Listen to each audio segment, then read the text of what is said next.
জীবনের সফলতার পথ কিন্তু কেউ এসে বানিয়ে দিবে না, সেটাকে কিন্তু নিজেকেই পরিশ্রমের মাধ্যমে বানিয়ে নিতে হবে।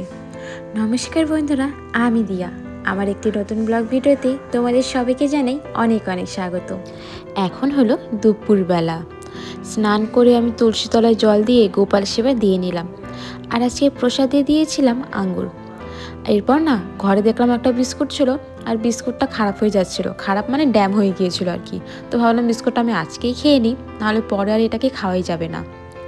আর এইদিকে ভাবলাম কাজগুলো একটু একটু ছিল, সব কাজ আমি সকালে করে নিয়েছি। সকালে না ভিডিওটা একদমই শুরু করতে পারিনি, যেহেতু গ্যাস নেই, উনুনে রান্না করছি। আর উনুনে রান্না করার সময় না একদমই ভিডিও করা তো কোনোভাবেই সম্ভব না। একদিকে রান্না করি আর একদিকে অন্য কাজ করতে করতে এদিকে রান্নাই পুড়ে যায় বা উনুন নিভে যায়। এই জন্যই আর কি সকালে এখন আর ভিডিও করতে পারছি না। কিন্তু একটা জিনিস খুব ভালো, সেটা হলো আজকেই আমাদের গ্যাস দিয়ে দিয়েছে, আর কোনো চিন্তা নেই, এখন থেকে সকালবেলা ভিডিও শুরু করতে পারবো। তো এখন যেহেতু দুপুরবেলা হাজব্যান্ড এসেছে, খাওয়া দাওয়া করলো, আর এখন আমি বাসনগুলো ধুয়ে নেব, কিছুক্ষণ রেস্ট করে তারপর আবার কাজে চলে যাবে। তো ভাবলাম বাসনগুলো এখনই ধুয়ে রাখি, যেহেতু এঁঠো বাসন আমি রাখি না, আর এঁঠো বাসন ঘরে রাখা কিন্তু একদমই ভালো না। আমি যতটা চেষ্টা করি সকালের বাসন তো সকালেই ধুই, দুপুরেরটা দুপুরে, আর রাতেওটাও রাত্রে ধুয়ে রাখি। শুধু হাঁড়ি আর কড়াইটা ধুই না। আমি শুনেছি হাঁড়ি আর কড়াই নাকি রাত্রেবেলা ধুতে নেই। তো এদিকে তো গ্যাসটা আনা হয়েছে, এবার যেখানে উনুনে রান্না করতাম সেই জায়গাটাই ছিল সিলিন্ডার। তো এই জায়গাটা তো পরিষ্কার করতে হবে।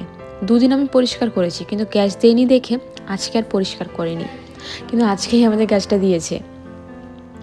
আমি আর আমার হাজব্যান্ড দুজনে গিয়ে গ্যাসটা নিয়ে আসলাম, একটু সমস্যা হয়েছিল যেন বাড়িতে আর গিয়ে এবার গ্যাসটা দিয়ে যায়নি। চলো রান্নাঘরটা তো এখন পরিষ্কার করে নিব ভালো মতো। আর একটু পরিষ্কার করতে হবে। দেখো ওই যেখানে না আমি ইটগুলো দিচ্ছি না, তার পেছনের দিকটা অনেকটাই ময়লা হয়ে গিয়েছে। আর এসব পরিষ্কার করতে করতে আমার হাতটাও কালি কালি হয়ে গিয়েছে। বিয়ের আগে আমার হাত কালি তো একদমই ভালো লাগতো না, কিন্তু এখন মোটামুটি সহ্য করে নিই সব কিছুই। আর যেহেতু বিকেল হয়েই গিয়েছে প্রায়, তা ভাবলাম যেগুলো জামা কাপড় শুকিয়েছে সেগুলো উঠিয়ে নিই। আর এরপর তো সন্ধ্যা হয়ে গেলে সন্ধ্যা